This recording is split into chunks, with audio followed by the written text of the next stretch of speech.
Selamat pagi Ustaz, saya Tan Ring dari PISMP tahun 3 SEM 2. Okey, hari ini saya akan bentang tentang MPU 332 Pendidikan Moral. Okey, ini definisi nilai. Nilai menunjukkan kepada konsep yang digunakan oleh masyarakat untuk menilai atau menentukan sesuatu perkara secara baik, berharga atau penting dalam kehidupan. Untuk definisi agama ialah menurut Kamus Dewa edisi keempat, agama merupakan kepercayaan kepada Tuhan dan sifat-sifat kekuasaan Tuhan dan penerimaan ajaran dan perintahnya percayaan kepada Maha Kuasa. Okey. Nilai yang saya pilih ialah kesyukuran. Apa itu kesyukuran? Dalam bahasa Yunani, kesyukuran sering dikait dengan Eu- Euharista, Eucharistia yang bermaksud berterima kasih atau kasih karunia yang mengalir. Merupakan perasaan atau perlakuan yang dilahirkan secara ikhlas atau segala nikmat yang diperoleh.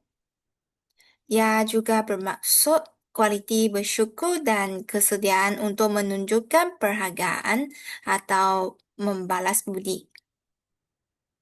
Okey, tentang agama Kristian, iaitu agama Kristian adalah salah satu agama besar dunia yang berdasar dari tanah Palestin pada abad pertama Masihi.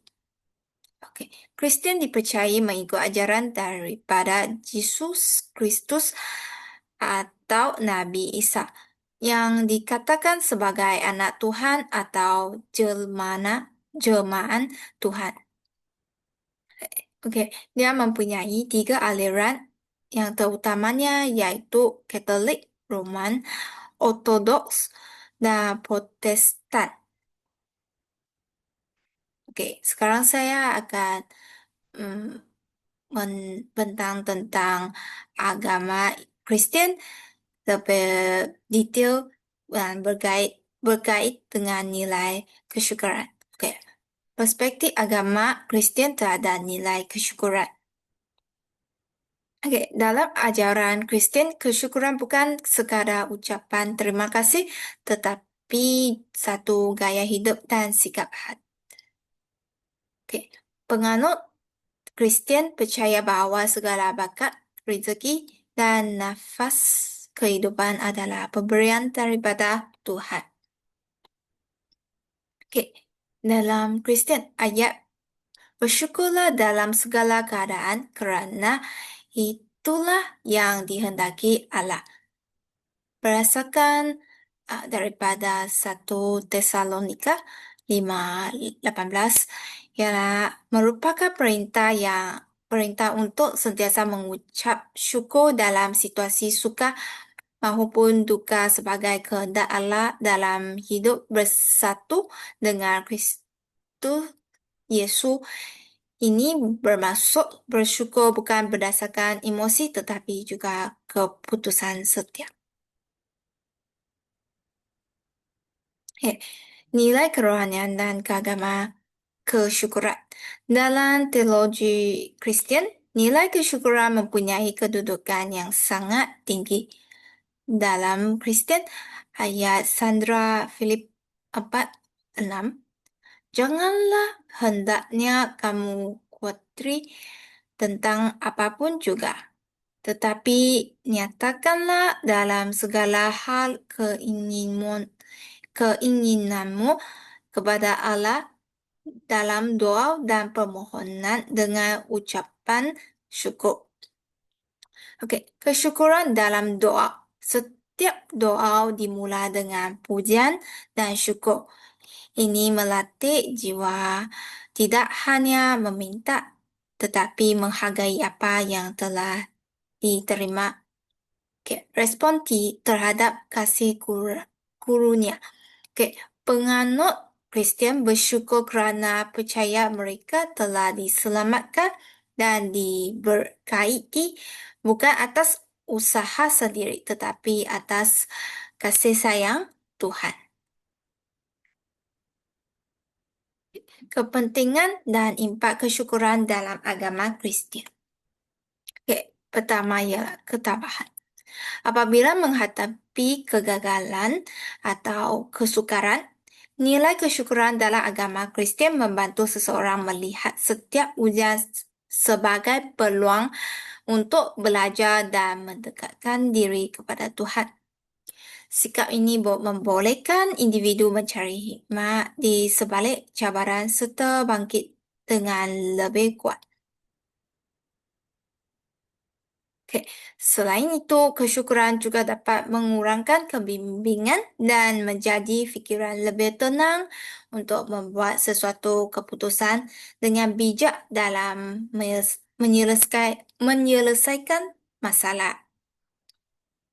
Hal ini selaras dengan ajaran dalam Akib yang menyatakan hendaknya kamu khawatir tentang apapun juga tetapi menyatakanlah dalam segala hal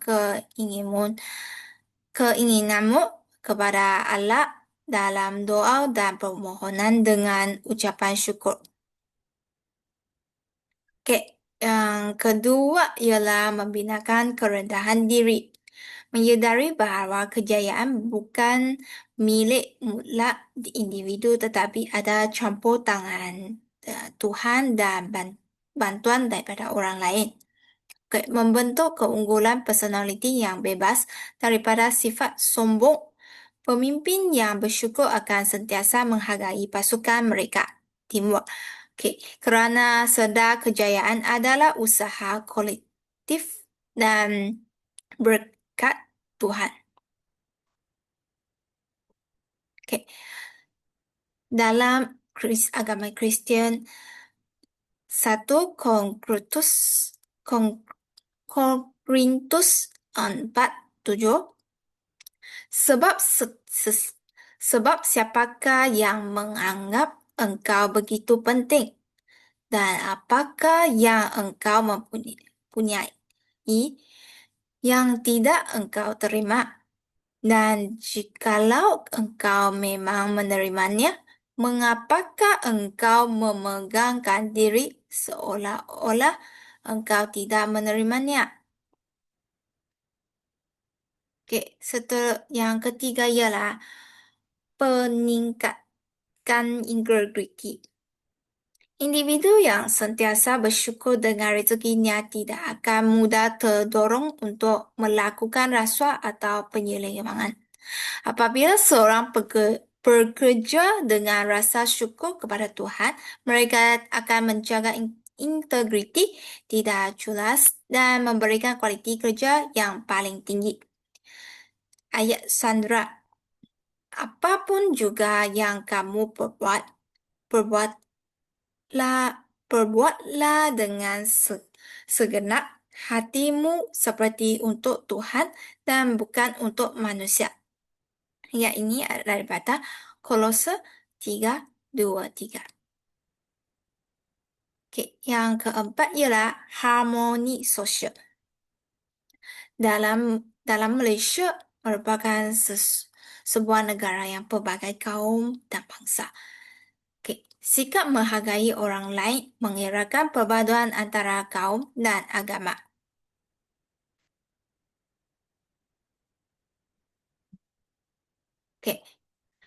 Seorang penganut Kristian yang menghayati nilai ini tidak akan memandang jiran berlainan kaum dengan perasaan cemburu atau benci. Sebaliknya bersyukur atas kepelbagaian tersebut.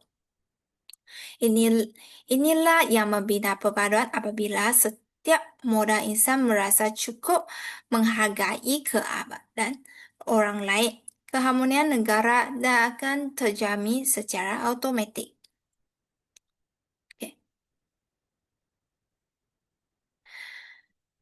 Dalam agama Kristian, ayat 1 Timotius 6:6 Memang ibadah itu kalau disertai rasa cukup memberi keuntungan besar, yaitu berkait dengan uh, harmoni sosial.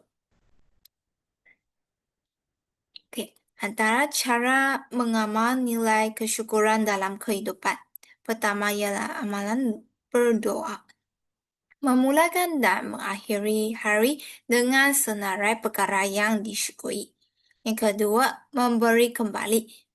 Mengamalkan konsep tinghin atau menderma kepada yang memerlukan sebagai tanda syukur atas berkat Tuhan. Yang ketiga ialah pertuturan positif. Menggunakan kata-kata yang membina dan menghargai usaha rakan sekerja atau ahli keluarga. Okey, seterusnya saya akan menerang nilai moral kesyukuran dari perspektif agama lain, iaitu total ada 7 agama, termasuk Kristian iaitu 8 lah. So, saya akan terus cerita tentang yang agama yang lain. Agama pertama ialah Islam. Dalam Islam, kesyukuran merupakan nilai moral yang sangat penting dan berkait rapat dengan keimanan kepada Allah. Umat Islam diajar untuk sentiasa bersyukur atas segala nikmat, seperti kesihatan, rezeki, keluarga, dan keamanan. Kesyukuran boleh dizahirkan melalui ucapan Alhamdulillah, beribadah, serta menggunakan nikmat ke arah kebaikan. Orang yang bersyukur dianggap sebagai hamba yang taat dan akan mendapat ganjaran serta keberkatan hidup. Okey. Untuk Islam, agama Islam, iaitu kitab Al-Quran. Dalam Islam, nilai kesyukuran banyak disebut dalam Al-Quran Islam. Contohnya, Malaysia disuruh bersyukur atas nikmat Allah dan Allah berjanji akan menambah nikmat kepada orang yang bersyukur.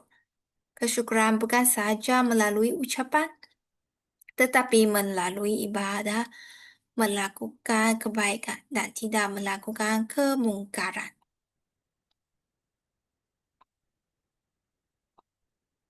Okey.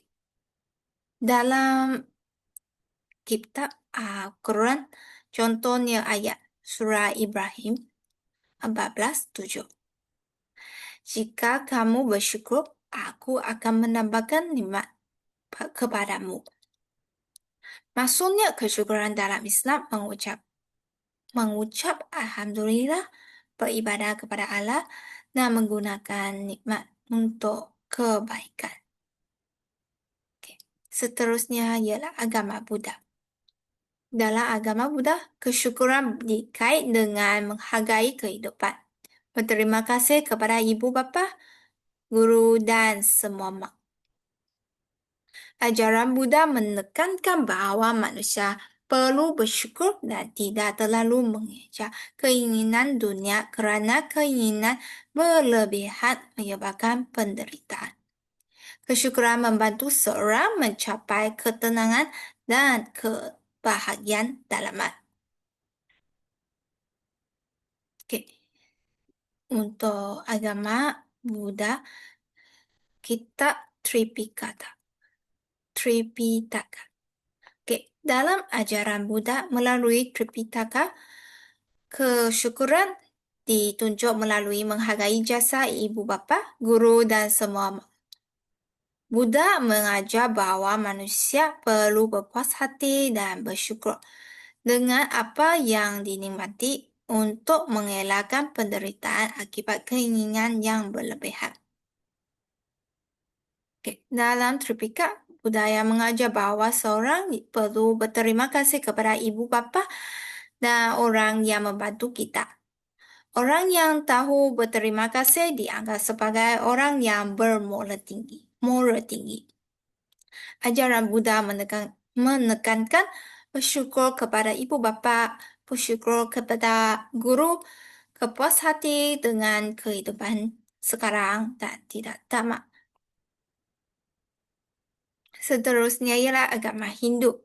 Dalam agama Hindu, kesyukuran ditunjukkan melalui doa, sembahyang, dan ucapan upacara keagamaan sebagai tanda terima kasih kepada Tuhan atas kehidupan dan amalan semesta. Penganut Hindu percaya bahwa manusia bersyukur atas karma baik yang diperolehi dan menjalani kehidupan dengan melakukan kebaikan. Dalam kitab Bhagavad Gita, dalam Bhagavad Gita, kesyukuran ditunjuk melalui pengabdian kepada Tuhan melakukan rahmat, yaitu tanggung jawab, dan menerima kehidupan dengan hati yang tenang. Penganut Hindu diajar supaya bersyukur atas kehidupan dan karma yang diperolehi.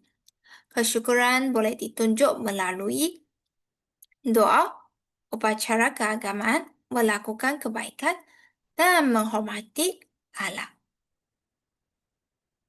Okay. Sikmis. Agama Sikhisme, kesyukuran diamalkan dengan mengingati Tuhan pada setiap masa dan menerima kehidupan dengan hati yang rendah. Penganut Sikh diajar supaya bersyukur melalui kerja yang jujur, berkongsi rezeki, dan membantu masyarakat. Kesyukuran bukan hanya melalui kata-kata tetapi perbuatan baik. Okey. Kitab Guru Granth Sahib, dalam Guru Granth Sahib, kesyukuran ditunjukkan dengan sentiasa mengingati Tuhan. Nah, bekerja dengan jujur, berkongsi rezeki dengan orang lain. Penganut Sikh percaya bahawa kesyukuran perlu ditunjuk melalui perbuatan baik, bukan hanya kata-kata. Ajaran Sikh menekankan nama Japo, yaitu ingat Tuhan, kirat korup, bekerja jujur, dan akhir sekali Chako, berkongsi rezeki. Seterusnya, animisme. Dalam kepercayaan animisme, kesyukuran ditunjuk dengan menghormati alam semula jadi seperti pokok, sungai, gunung, roh nenek moyang. Mereka percaya alam memberi kehidupan kepada manusia. Jadi, manusia perlu bersyukur dengan menjaga alam dan tidak merosakkannya. Kepercayaan lisan tradisional nenek moyang.